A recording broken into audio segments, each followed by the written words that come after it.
राजधानी दिल्ली के गीता कॉलोनी इलाके में मामूली बात पर कहासुनी के बाद एक लड़के की चाकू से गोद कर हत्या कर दी जाती है। बताया ये जा रहा है कि यश नाम का जो लड़का है वो ठीक इसी जगह से अपनी स्कूटी से गुजर रहा था। इसी दौरान यहाँ पर 3 लड़के जो हैं वो पहले से खड़े रहते हैं और स्कूटी जो है उनसे मामूली टच हो जाती है, जिसके बाद बताया ये जा रहा है कि ये तीनों लड़के जो हैं वो यश से लड़ाई करना शुरू कर देते हैं और थोड़ी देर के बाद ही जब यश जो है अपनी स्कूटी को लेकर थोड़ा आगे बढ़ता है, इसी दौरान जो है वो पीछे से उस पर चाकू से वार कर देता है, जिसकी वजह से यश जो है वो बुरी तरह से घायल हो जाता है। उसका जो कजन जो कि उसके साथ था वो फौरन उसे अस्पताल लेकर जाता है, लेकिन तब तक शायद काफी देर हो जाती है, यश की मौत हो जाती है। ये वही जगह है जहां इस पूरी वारदात को अंजाम दिया गया। फिलहाल पुलिस ने आरोपियों को गिरफ्तार कर लिया है, पूछताछ किया जा रहा है, लेकिन जिस तरीके से रोड रेज के बाद इस वारदात को अंजाम दिया गया, कहीं न कहीं इलाके के लोग जो थे वो बेहद गुस्से में थे और इसी वजह से आप देख सकते हैं कि यहाँ पर रात के वक्त ही पुलिस फोर्स, पैरामिलिट्री फोर्स के जवानों की तैनाती की गई, क्योंकि जो इलाके के लोग थे वो बेहद गुस्से में थे। मामूली बात पर जिस तरीके से एक शख्स की चाकू से गोद कर हत्या कर दी जाती है, उसके बाद इलाके के लोग अपने आप को सुरक्षित महसूस नहीं करने की बात करते हैं और यही वजह है कि तमाम संख्या में यहाँ पर लोग इकट्ठा हो जाते हैं, जिसके बाद पुलिस और पैरामिलिट्री फोर्स के जवानों की तैनाती की जाती है। फिलहाल पुलिस का ये कहना है कि आरोपियों को गिरफ्तार कर लिया गया है, उनसे लगातार पूछताछ किया जा रहा है। क्या कॉल की और कौन है व्यक्ति? यहाँ गीता कॉलोनी एरिया में अभी थोड़ी देर पहले 8 बजे के आसपास एक मर्डर हुआ है। मरने वाले का नाम यश है।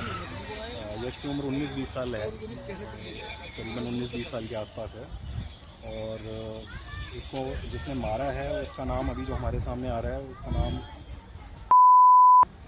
और एक लड़के का नाम और आ रहा है जिसका नाम है। इन दोनों ने मिलकर इसको बैक में चाकू मारा है, लोअर बैक में, जिसकी वजह से यश की मौत है। तो इसमें कोई रंजिश बताई गई है दोनों में, डिसीज में और आरोपियों के बीच में? अभी शुरुआती जांच में जो सामने आया वो ये है कि इनका एक रोड रेज का मामला हो गया था, टचिंग का। बाकी हम देख रहे हैं अभी पूरा मामला क्या है, क्योंकि अभी जस्ट इंसिडेंट घटा है, तो जस्ट हमारी कोई डिटेन हुआ है इसमें अभी तक? नहीं, अभी कोई नहीं। हमारी टीम तलाश कर रही है, जल्दी पकड़। मेरा नाम राखी है। क्या हुआ था आपके बेटे के साथ और कब पता लगा आपको? ये वारदात 8 बजे से लेकर 8:30 बजे तक के बीच की बात है। मैं उस समय यहाँ पर प्रेजेंट नहीं थी, मैं अपने ऑफिस में थी। मेरे पास घर से यहाँ से फ़ोन गया था कि आपके लड़के को मार दिया है। बाकी मुझे इस बारे में कुछ नहीं पता, लेकिन मैं चाहती हूँ कि मेरे बच्चे को इंसाफ मिलना चाहिए, क्योंकि मेरे बच्चे को साजिश के तहत मारा गया है। क्योंकि मेरे बच्चे को ऐसे, मेरा बच्चा बिल्कुल निर्दोष है, वो किसी से फालतू बात नहीं करता था, किसी से भी फालतू बात नहीं करता था। जिस लड़की का और जिस लड़के का नाम आया जा रहा है, मैं चाहती हूँ, मेरी डिमांड यही है कि उस लड़की से, उस लड़के से पूछताछ हो, उनको कड़ी से कड़ी सज़ा दी जाए। पुलिस क्या कह रही है? पकड़ लिया है या अभी फरार है? पुलिस वालों के ऊपर मैं विश्वास नहीं कर सकती, क्योंकि पुलिस वाले उन लड़कों के घर की निगरानी कर रहे हैं जिन लड़कों ने उस वारदात को अंजाम दिया है। हमारे घर पे कोई भी पुलिस वाला नहीं आया पूछने के लिए। मेरा भतीजा मेरे बच्चे के साथ था। मेरे भतीजे को दिक्कत है कि उसको कोई, क्योंकि गवाह सिर्फ वही है जो मेरा भतीजा है, सिर्फ वही गवाह है। उस मेरे भतीजे की जान को खतरा है, क्योंकि उसने साक्षात वो सारी चीज़ें देखी हैं, लेकिन पुलिस वालों की कोई कार्रवाई सही ढंग से नहीं होती दिखाई दे रही मेरे को। बस मैं ये चाहती हूँ कि पुलिस वाले यहाँ पर आएँ, हर चीज़ पता करें, इन्वेस्टिगेशन करें अच्छी तरीके से और मेरे बच्चे को इंसाफ मिले। क्या बेटा आपका इकलौता था और भी कोई? मेरा इकलौता बच्चा था। क्या काम करता था? मेरे बच्चे ने अभी स्टार्ट किया था काम स्पीकर का। तो कोई पुरानी रंजिश थी या आप जैसे बता रहे रंजिश थी? अब मुझे ये नहीं पता कि पुरानी रंजिश थी या क्या था, इस बात के बारे में नहीं पता। ये बात वो लड़की बताएगी जिसका नाम, उसकी एक बहन का नाम है, उसके दोनों जो लड़के हैं जिनका पिता का नाम गफ्फार है, गफ्फार के 2 लड़के और लड़कियां भी हैं जिसका नाम मुन्ना, गुल उसकी माँ को भी ये बात पता थी, उसके गफ्फार को, उसका जो पिता है गफ्फार, उसको भी ये बात पता थी। उनके जो लड़के हैं वो भी बंदूक लेके ऐसे ही घूमते रहते हैं, सरेआम गुंडागर्दी करते हैं। तो मेरे परिवार वालों को, मेरे भतीजे को, मुझे और मेरे पूरे परिवार को उन लोगों से खतरा है, क्योंकि वो सरेआम अंबेडकर पार्क के यहाँ पर आसपास के इलाकों में बंदूक लेके घूमते हैं, जिससे हमें बहुत ज़्यादा खतरा है। तो मैं चाहती हूँ कि उसके परिवार से पूछताछ की जाए, सारी हकीकत सामने आ जाएगी कि कौन निर्दोष था और कौन दोषी है। क्या हुआ था रात में? आप साथ थे उसके, यश के, क्या हुआ था? सर मेरा गैरेज का काम ख़त्म हो गया था, वो मुझे लेने आया था घर के लिए। 8 बजे की बात थी, हम जा रहे थे, हमने अंबेडकर पार्क शिव मंदिर के पास से कट लिया। हमारी स्कूटी का साइड मिरर 2 लड़कों को लगा, उन्होंने गाली दी, हम वहाँ पर रुके, उन्होंने एकदम से गन निकाली और यश के सर पे लगा दी। यश ने वो गन पकड़ी, मैंने उस लड़के को पकड़ा, दूसरा लड़का सर वहाँ से भाग गया।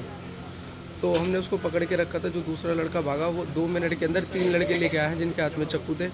हम उन सबको छोड़ के भागे, यश के भागते भागते यश गिरा, उसके चाकू मारा, यश उठ के फिर भागा 50 मीटर तक, फिर वो वहाँ से गिर गया।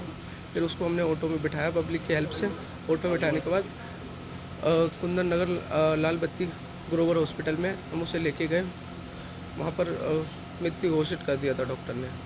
क्या आरोपी पकड़े गए हैं?